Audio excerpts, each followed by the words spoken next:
الحمد لله رب العالمين والصلاة والسلام على سيد الأنبياء والمرسلين أما بعد فأعوذ بالله من الشيطان الرجيم بسم الله الرحمن الرحيم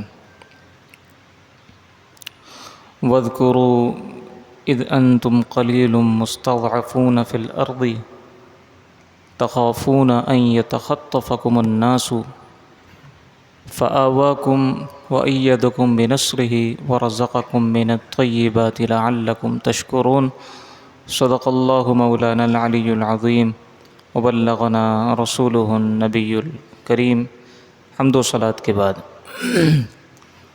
حضرات ذی وقار، آج اللہ تبارک و تعالیٰ کی ایک بہت بڑی نعمت کے شکرانے کا دن ہے،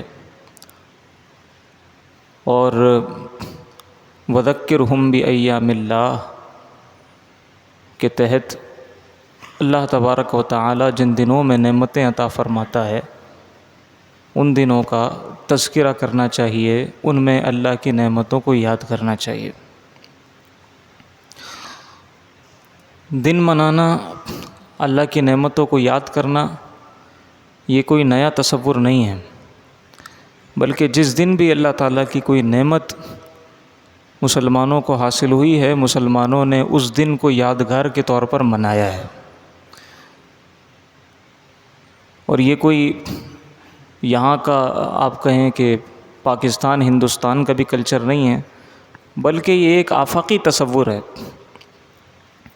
ہر طرح کا آپ کہیں کہ خوشیوں والا دن، ہر طرح کا مبارک دن دنیا کے ہر کونے میں منایا جاتا ہے، اور اس کا اسلام کے ساتھ آپ کہیں کہ ٹھیک ہے کسی حد تک جذباتی تعلق بھی ہے، لیکن جو اسلام کو نہیں مانتے وہ بھی دن تو مناتے ہیں۔ کوئی اپنے بچوں کی یاد کا دن مناتا ہے، برتھ ڈے جسے کہتے ہیں، کوئی اپنے ملک کی انڈیپنڈنس کا دن مناتا ہے، مختلف لوگ مختلف دنوں کو مناتے ہیں، لیکن ہم جو یوم آزادی مناتے ہیں اس کی ایک مذہبی حیثیت بھی ہے، اس کی ایک جذباتی اہمیت بھی ہے، اس لیے کہ اللہ تبارک و تعالیٰ نے ہمیں ہمارا یہ پیارا ملک 27ویں شب کو عطا فرمایا، ماہ رمضان میں عطا فرمایا، اور اس کی بنیاد کلمہ طیبہ لا الہ الا اللہ محمد رسول اللہ پر رکھی گئی۔ اس کا جو حصول ہے، اس کا حصول بنیادی طور پر اللہ تبارک و تعالیٰ کے احکامات کی بجا آوری کے لیے تھا۔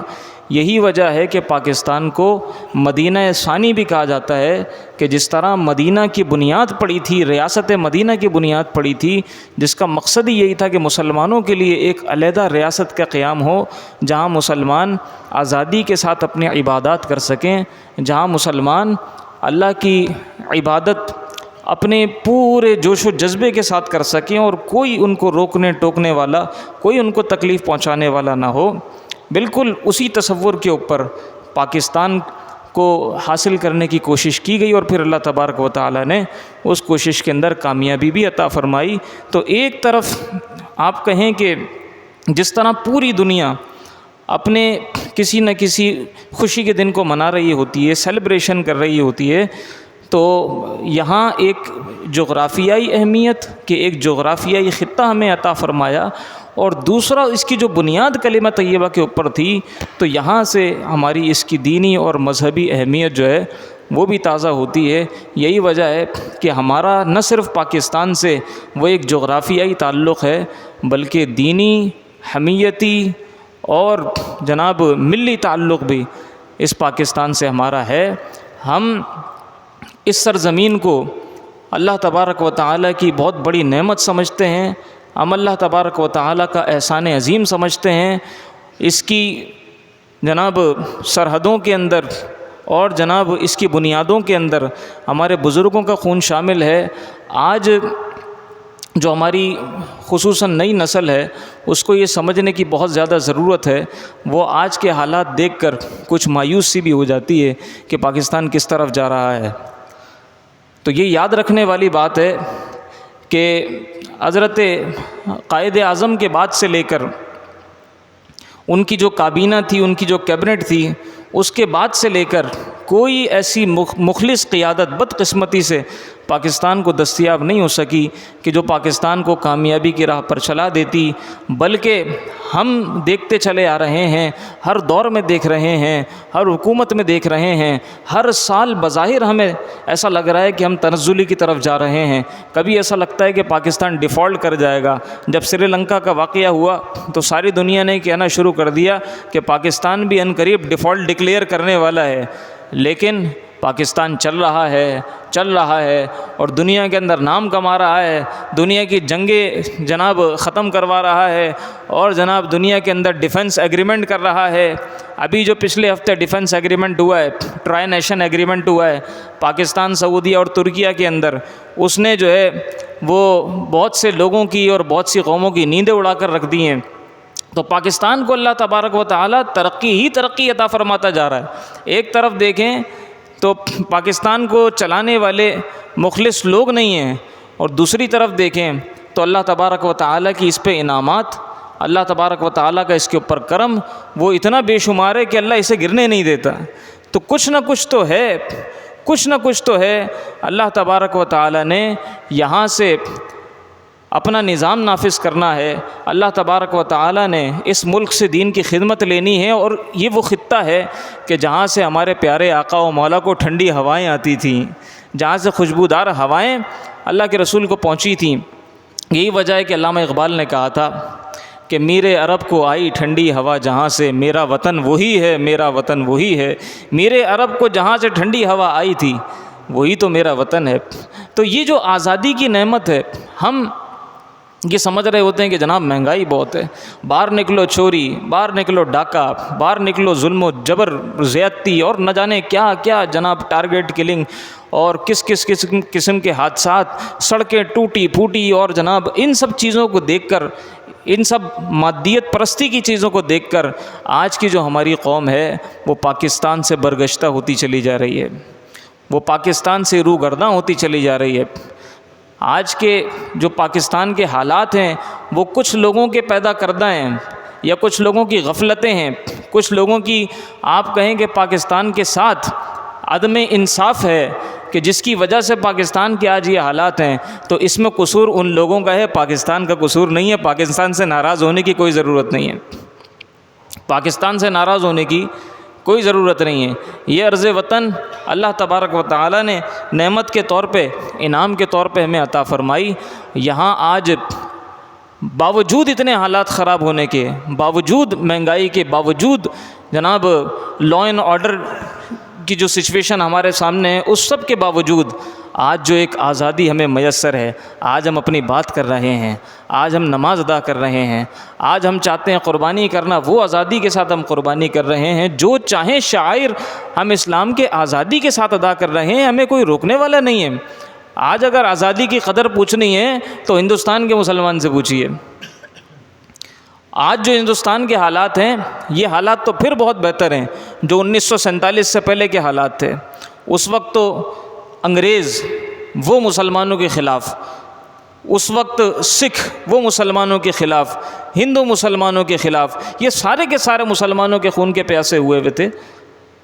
کتنے ہمارے بزرگان جنہوں نے ہجرت کی، ہمارے آباء و اجداد نے ہجرت کی، ہم نے ان لوگوں سے خود قصے سنے ہیں، ہجرت کی کہانیاں سنی ہیں کہ جو لوگ ہجرت کر کے آئے تھے، دادا دادی نانا نانی، ہمارے بزرگ اجداد جو ہجرت کر کے آئے، ہم نے خود ان سے قصے سنے۔ اور جس نے پاکستان ہجرت کی ہے، اس سے جب آپ اس کی کہانی سنیں گے اور پاکستان پہ کس قدر وہ جان وارتا ہے، اگر آپ اس سے سنیں گے، وہ آج کے حالات دیکھ نہیں سکتا۔ وہ اگر کوئی ان کے سامنے پاکستان کے خلاف بات کرے تو وہ اس کو برداشت نہیں کر سکتے۔ وہ پاکستان سے اس قسم کی محبت رکھتے ہیں، انہوں نے اپنی جانوں کی قربانیاں پیش کی ہیں، پورے خاندان جناب ختم ہو گئے، ٹرینیں کاٹ دی گئیں۔ ایسا بھی ہوا کہ خاندان پورے وہاں سے چلے ہیں اور اس خاندان کے ایک دو لوگ ہی بس پاکستان پہنچے ہیں، اور وہ بھی جب پہنچے ہیں تو انہوں نے جناب سجدہ شکر ادا کیا ہے کہ ہم ایک اسلامی ریاست میں آ گئے ہیں، ہم جو ہے وہ ایک مملکت خداداد میں آ گئے ہیں۔ اور ٹھیک ہے، بہت سے لوگ آپ کو پتہ ہے خاندان بچھڑ گئے، آدھے لوگ یہاں ہیں آدھے لوگ وہاں ہیں، تو ان سے ہم آزادی کی قدر معلوم کریں، ہم آزادی کی قدر معلوم کریں مقبوضہ کشمیر سے، ہم آزادی کی قدر معلوم کریں جناب اہل غزہ سے کہ آزادی کیا ہوتی ہے۔ پاکستان کی جو بنیاد ہے آج اس بنیاد کو کھوکھلا کیا جا رہا ہے، آج اس بنیاد کو متاثر کیا جا رہا ہے، یہ بہت سمجھنے والی بات ہے۔ اور اس کے اوپر جناب آپ کہیں کہ ہماری ذمہ داری ہے کہ اپنے حصے کی ہم جو شمع جلا سکتے ہیں وہ اس حوالے سے جلائیں، وہ ہے دو قومی نظریہ جو پاکستان کی بنیاد تھی۔ پاکستان کی بنیاد تھی دو قومی نظریہ، آج دو قومی نظریے کو مٹانے کی کوشش کی جا رہی ہے۔ دو قومی نظریہ کیا ہے؟ الکفر ملت واحدہ، کہ سارا کا سارا عالم کفر ایک طرف اور سارا کا سارا عالم اسلام ایک طرف، مسلمان آپس میں بھائی بھائی ہیں، یہ تھا دو قومی نظریہ۔ اور یہی قرآن کا پیش کردہ نظریہ ہے، یہ کوئی نیا نظریہ نہیں تھا، بلکہ جب قرآن نازل ہوا تو دو قومی نظریہ ساتھ آیا۔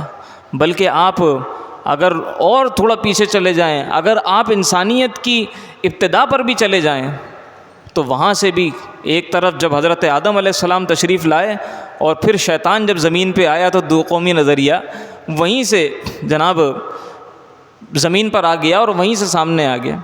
تو دو قومی نظریہ تو شروع سے چل رہا ہے۔ قرآن نے بھی دو قومی نظریہ پیش کیا ہے، قرآن نے بھی کہا ہے کہ دنیا کے سارے مسلمان آپس میں بھائی ہیں۔ نبی علیہ الصلوۃ والسلام نے بھی دو قومی نظریہ پیش کیا ہے، پھر حضرت مجدد الفسانی نے دو قومی نظریہ پیش کیا، پھر اور بزرگوں نے دو قومی نظریہ پیش کیا، وہی پھر دو قومی نظریہ جناب بانیان پاکستان نے پیش کیا، اور اسی کے اوپر اس ریاست کو قائم کیا گیا۔ وہ جو ایک بڑا مشہور واقعہ ہے کہ حضرت قائد اعظم جب تقریر کر رہے تھے تو کسی نے اٹھ کر کہا کہ آپ یہ کیسے کر سکتے ہیں کہ آپ کہیں کہ پوری دنیا کے مسلمان آپ کے بھائی ہیں، حالانکہ ہم رنگ میں آپ جیسے ہیں، ہم نسل میں جو ہے وہ رنگ میں آپ جیسے ہیں، ہماری تہذیب آپ جیسی ہے، ایسا کیسے ہو سکتا ہے کہ ایک یہ ترکی مسلمان بیٹھا ہوا ہے، آپ یہ کہیں کہ یہ اور آپ بھائی بھائی ہیں اور میں اور آپ بھائی بھائی نہیں ہیں؟ تو آپ نے کہا اچھا بھی سمجھاتا ہوں۔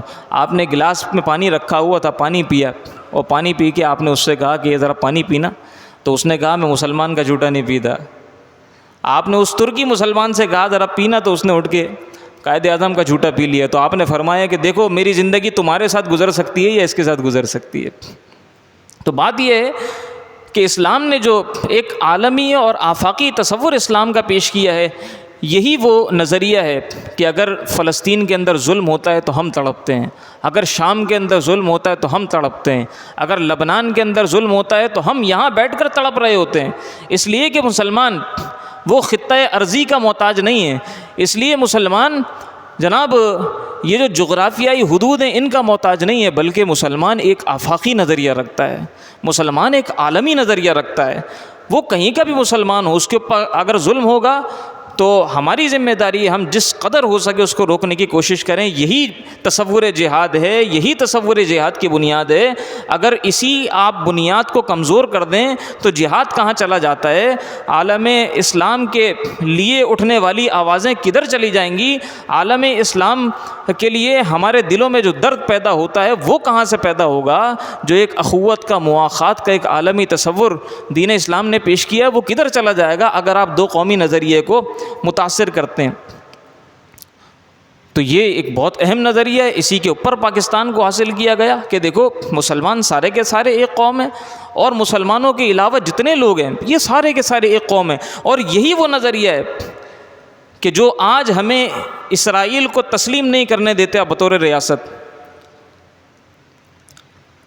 اس نظریے کو کھوکھلا کرنے، اس نظریے کو کچھ آپ کہیں عناصر کی طرف سے متاثر کرنے کی جو بہت ساری وجوہات ہیں، ان میں سے ایک یہ بھی ہے کہ آپ عالم کفر کے لیے گراؤنڈ بنائیں، آپ ظلم کے نظام کے لیے گراؤنڈ بنائیں، آپ کہیں کہ فلسطین سے تمہارا کیا یارہ ہے، فلسطین سے تمہارا کیا فائدہ ہے، اسرائیل تو تمہیں 2 پیسوں کا فائدہ دے دے گا، فلسطین تمہیں کیا فائدہ دے گا؟ تو مادیت کے چکر میں لگا کے، مادیت کے چکر میں لگا کے، اور یہی ہوتا رہا ہے پیچھے بھی۔ مسلمان دنیا پر حکومت کرتے آئے ہیں۔ انگریزوں کے آنے سے پہلے ہندوستان کی اگر معیشت کا اندازہ کریں تو ہندوستان کی معیشت انگریزوں کے ہندوستان آنے سے پہلے بہت اچھی تھی. جب تک انگریز ہندوستان نہیں آئے تھے ہندوستان کی معیشت بہت اچھی تھی, ہندوستان کا GDP بہت اچھا تھا, ہندوستان کی معیشت دنیا کی ترقی یافتہ معیشتوں کے اندر شکار ہوتی تھی. پھر یہ ہوا کہ وہاں انگریز آ گیا اور اس نے آ کر یہاں سب کو اپنا غلام بنا لیا اور پھر سب سے کام لینا شروع کر دیا. اور پھر جب ان کے خلاف تحریک آزادی شروع ہوئی 1857 کی جو تحریک تھی, جس کے اندر علامہ فضل حق خیر آبادی رحمۃ اللہ تعالیٰ علیہ نے ایک فتویٰ دیا تھا, بہت سارے علماء کے اس کے اوپر دستخط تھے, ان کے جو سرخیل تھے وہ علامہ فضل حق خیر آبادی رحمۃ اللہ تعالیٰ علیہ تھے, جن کو جزیرہ انڈمان کے اندر کالے پانی کی سزا وہ انگریزوں نے دے دی اور کئی سارے علماء کو جو ہے وہ سولی پر لٹکا دیا. بلکہ اس وقت کے حالات کا اگر آپ مطالعہ کریں تو تاریخ میں آتا ہے کہ کم و بیش 5 لاکھ مسلمانوں کو ان انگریزوں نے قتل کیا تھا, کسی کو زندہ جلا دیا تھا. کوئی درخت دلی کا ایسا نہیں تھا جس کے اوپر کسی مسلمان کی لاش نہ لٹکی ہوئی ہو. پورے کے پورے گاؤں جلا دیے گئے تھے. صرف کس وجہ سے؟ آزادی مانگنے کے لیے. صرف اس وجہ سے کہ مسلمان یہ کہتے تھے کہ بھائی تم یہاں آئے تھے جس کام کے لیے, جس کام کا کہہ کر آئے تھے وہ کام نہیں کر رہے ہو, بلکہ تم کسی اور چکر میں لگ گئے ہو, تم ہمارے یہاں سے جاؤ, تمہاری جان چھوڑو. بس یہ آزادی مانگنے کے لیے ایک تحریک شروع ہوئی اور جہاد کا فتویٰ جو ہے وہ علماء کی جانب سے دیا گیا. اور اس کے بعد جناب جو کچھ وہاں ہوا وہ تاریخ گواہی دیتی ہے. تو 1857 سے لے کر جو آزادی کی کوششیں شروع ہوئیں, پھر وہ چلتے جناب 14 اگست 1947 کو آ کر یہ ایک پیارا وطن مارز وجود میں آیا. اور تحریک پاکستان بھی جو شروع ہوئی تھی, تو تحریک پاکستان کے بھی اگر آپ حالات کا مشاہدہ کریں, لوگوں سے اگر اس کے وہاں کے حالات سنیں, تو اس وقت بھی لگتا نہیں تھا کہ پاکستان بن جائے گا. اس وقت بھی لگتا نہیں تھا کہ پاکستان بن جائے گا. جس قسم کی قوتیں پیچھے کھڑی ہوئی تھیں اس کو روکنے کے لیے, اور جس قسم کے استعماری ہاتھ اس کو روکنے کے لیے جناب مضبوطی کے ساتھ آہنی ہاتھ بیچ میں آڑے آ رہے تھے, اس کے باوجود بھی اللہ تبارک و تعالیٰ کی, صرف اللہ تبارک و تعالیٰ کی رحمت سے, اللہ تبارک و تعالیٰ کی مدد سے یہ پاک وطن ہمیں ملا ہے. ہمیں اب ضرورت ثمر کی ہے کہ ہم اس کی قدر کریں. ایک تو قدر ہمیں کرنی ہے اس کی نظریاتی سرحدوں کی, دوسری ہمیں قدر کرنی ہے اس کی جغرافیائی سرحدوں کی. ہمیں جس نظریے کے اوپر پاکستان قائم ہوا, آج اس نظریے کو ملیا میٹ کرنے کی کوشش کی جا رہی ہے. میں ایک بار پھر عرض کرتا چلوں, 2 قومی نظریے کے اوپر پاکستان قائم ہوا تھا. مسلمان سارے کے سارے ایک قوم ہیں. مسلمانوں کی قوت کے لیے لا الہ الا اللہ محمد الرسول اللہ کی بنیاد پر پاکستان قائم ہوا تھا. آج اس بنیاد کو کھوکھلا کیا جا رہا ہے. آئے دن آپ کوئی نہ کوئی انٹرویو دیکھیں گے, کوئی کہے گا قائد اعظم لبرل تھے, کوئی کہے گا قائد اعظم کمیونسٹ تھے, کوئی کہے گا کہ قائد اعظم نے تو کبھی خواب میں بھی نہیں سوچا تھا کہ ہم کوئی مسلمانوں کا پاکستان بنا رہے ہیں, وہ تو بس جناب اپنے مفاد کے لیے ایک اسٹیٹ بنا رہے تھے. کوئی کہتا ہے کہ بھائی اس سے اچھا تو آپ ملک نہ ہی بناتے, ہم ہندوستان میں رہ لیتے تو وہ اچھا ہو جاتا. تو یہ جو جناب باتیں ہماری سوشل میڈیا کے تھرو ہم تک پہنچتی ہیں اور یہ نظریات ہمارے اندر ڈسمنیٹ ہوتے ہیں, یہ نظریات ہمارے اندر پھیلائے جاتے ہیں. ہمارے نوجوانوں کو ملک سے برگشتہ کرنے کے لیے ان نظریات سے ہم نے بالکل مرعوب نہیں ہونا. ہم نے پاکستان کے ساتھ کھڑے رہنا ہے اور پاکستان کے ساتھ ایک جذباتی تعلق. میں پھر وہی عرض کر رہا ہوں کہ میں شخصیات کی بات نہیں کر رہا کہ کسی شخصیت کے ساتھ ہمیں کھڑے رہنا ہے, ہمیں پاکستان کا ساتھ دینا ہے. ہمیں پاکستان کے خلاف کسی بھی اٹھنے والے پروپیگنڈے کا ساتھ نہیں دینا. ہمیں پاکستان کو اور پاکستان کی آواز کو کمزور نہیں ہونے دینا. یہ تو ہو گئی جناب وہ بنیاد کہ جس کو ہم جغرافیائی بنیاد کہیں, اور نظریاتی بنیاد جس کا میں نے ذکر کیا کہ پاکستان لا الہ الا اللہ محمد الرسول اللہ کے اوپر قائم ہوا ہے. اس کو قائم ہی اس وجہ سے کیا گیا تھا کہ یہاں نظام مصطفیٰ کا نفاذ ہوگا. اس کے لیے اپنی جو بھی کوششیں ہم کر سکتے ہیں ان کو ہمیں بروئے کار لانا ہے. اور اللہ تبارک و تعالی نے یہ نعمت جو میں عطا فرمائی ہے اس کا ہمیں شکر بجا لانا ہے. قرآن کریم فرقان حمید کی آیت مبارکہ ہے لئن شکرتم لازیدنکم ولئن کفرتم ان عذابی لشدید, کہ اگر تم شکر ادا کرو گے اللہ تبارک و تعالیٰ تمہاری نعمتوں میں اضافہ کر دے گا. اللہ جب کوئی نعمت عطا فرماتا ہے تو اس کے ساتھ جو لوگوں کا بیہیویئر ہوتا ہے, ایک بیہیویئر یہ ہوتا ہے کہ لوگ یہ سمجھتے ہیں کہ شاید یہ ہماری محنت سے ملا ہے، یا لوگ اس کو انتہائی فور گرانٹیڈ لیتے ہیں۔ لوگ کہتے ہیں بھلا یہ بھی کوئی نعمت ہے، بھلا یہ بھی کوئی چیز ہے، اس سے اچھا تو یہ نہ ہوتی، تو پھر وہ چیزیں چھن جاتی ہیں، نعمت کی بے قدری ہوتی ہے، یا تو اس کے اندر سے برکت ختم ہو جاتی ہے۔ اللہ تبارک و تعالیٰ کا شکر ادا کرنے سے، اور جس طرح اس کو استعمال کرنے کا حق ہے اس طرح استعمال کرنے سے، اس نعمت کے اندر اللہ تعالیٰ برکت بھی عطا فرماتا ہے۔ ہم اس کے لیے، اس پاکستان کے لیے دعائیں بھی کریں، اس کے لیے ہم کوششیں بھی کریں، اس نعمت کا ہم شکر بھی ادا کریں۔ کوئی بعید نہیں ہے کہ اللہ تبارک و تعالیٰ جلد ہمارے حالات بھی بدل دے، ہماری ناشکریاں کہیں ایسا نہ ہو کہ ہمیں لے ڈوبیں، ہمارے جو پروپیگنڈے، نیگیٹو پروپیگنڈے ایسا نہ ہو کہ کہیں ہمیں لے ڈوبیں۔ ہم پازیٹیو رہیں، ہم جو ہے وہ پاکستان کی ترقی کے لیے، اس کی سالمیت کے لیے، اس کے استحکام کے لیے کوشش کریں، اور مسلمانوں کا جو آزادی منانے کا طریقہ ہے، شکر ادا کرنے کا طریقہ ہے، اللہ کے حضور سجدہ ریز ہوتے ہیں، تو اس طریقے سے ہم شکر ادا کرنے کی کوشش کریں۔ آج نوجوانوں کو لگا دیا ہے جناب بائک کا سلنسر نکالو اور باجے بجاؤ اور یہ وہ ان سب چیزوں کے اندر لگا کے رکھ دیا ہے، حالانکہ آزادی کا جو صحیح تصور ہے وہ اللہ کے حضور سجدہ ریز ہونا ہے۔ اللہ تبارک و تعالی ہمیں حقیقی آزادی کے تصور سے آشنا کر دے۔ خدا کرے کہ میری عرض پاک پر اترے وہ فصل گل جسے اندیشہ زوال نہ ہو۔ وما علیہ الا البلاغ المبین۔